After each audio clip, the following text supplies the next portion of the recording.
Ну, тут открутил крышку, снял этот шланг, идет картерные газы. Значит, должна без проблем, должна сняться.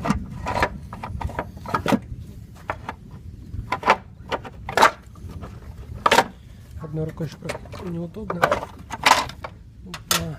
Почему у нас тут фигня откручена? Черт, ну ладно, сейчас разберемся. Что там? Так. Опа. Может быть, даже дело не в гидрике, а вот в этой трубке. Она может быть забитая быть. Сейчас мы это посмотрим.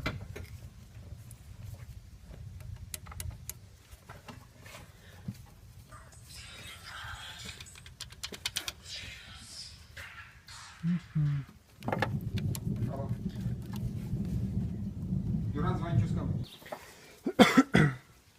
Вот у нас сейчас два гидрика. Вот этот вот.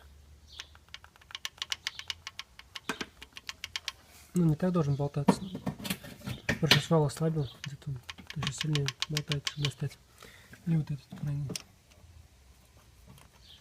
Самый последний туда.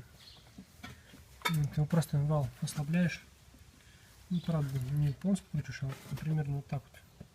По гайкам. Там, чтобы можно было вытащить. И потом просто коромысл вот это. Немножко. Оп, снимаешь его с гидрика. И все. Вот он достается легко. А гидрик вытаскивается. Вот так вот. Все. Такая вот херня. Вот эта одна штука стоит 600 рублей. Здесь их 8. Но можно заказать по одному. Заправить легко.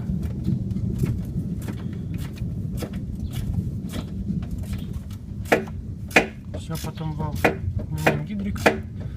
Ну, нам они еще не пришли, просто посмотрел, сколько надо сказать. 2, так что мы 2 и закажем. Потом еще почистим трубку эту масляную, она бывает забивается. И все, потом сейчас закручиваем вал, но не до фанатизма.